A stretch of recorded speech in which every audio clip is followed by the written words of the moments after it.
Si est-il l'un des footballeurs français les plus populaires des 10 dernières années.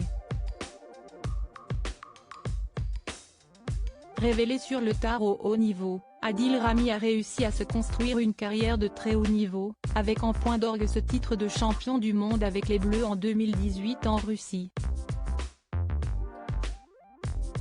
Depuis, il est entré dans le cœur des Français qui n'hésitent pas à le suivre sur les réseaux sociaux ou à la télévision. Connu pour son sens de l'humour bien aiguisé et son franc-parler, le natif de Bastia en Corse fête aujourd'hui ses 37 ans. Toujours joueur, il évolue actuellement à Troyes, Aude, où il a partagé la vie de l'influenceuse Léna Aguillou pendant plusieurs mois. Avant elle, le footballeur a longtemps partagé la vie du mannequin lingerie, Sidonie Biémont, rencontrée en 2011. Ensemble, ils ont eu 2 enfants, les jumeaux Madi et Zin, 6 ans, mais malheureusement, ils se sont séparés à l'été 2017. Comme pour n'importe qui, c'était difficile. Après, il s'est passé ce qu'il s'est passé. En tout cas, lorsque l'on s'est séparé, c'était un peu d'un commun accord et compliqué. Tout s'est accéléré après et je suis rentré à Paris.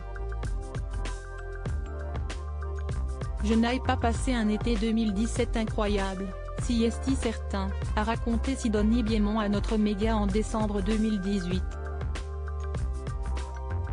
Si la rupture a été compliquée, elle retient malgré tout du positif dans cette expérience, comme elle l'explique par la suite.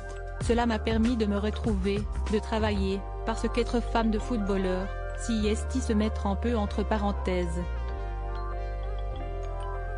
On excuse, on pardonne, on minimise. Puis un jour, on se réveille anéanti et on sombre quelque temps après leur séparation. Adil Rami a retrouvé l'amour dans les bras de la superstar Pamela Anderson, tandis que Sidonie a mis plus de temps pour retrouver l'amour. Depuis plusieurs mois maintenant, elle partage la vie d'un autre ancien footballeur, Habib Beye, avec qui elle semble très heureuse. Elle en a voulu un moment à Adil Rami et en 2019, elle n'avait pas hésité à évoquer les problèmes rencontrés par son couple sur Instagram. Quand on est amoureux, on est souvent sourd et aveugle.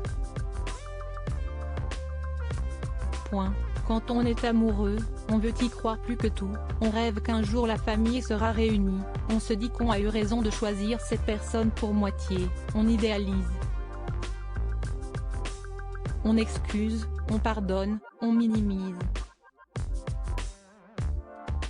Puis un jour, on se réveille anéanti et on sombre, écrivait-elle, sans donner plus de détails sur les événements en question. Si elle a désormais retrouvé l'amour, Sidonie Biémont a longtemps gardé une certaine rancune envers Adil Rami, qui restera pour toujours l'un des hommes importants de sa vie.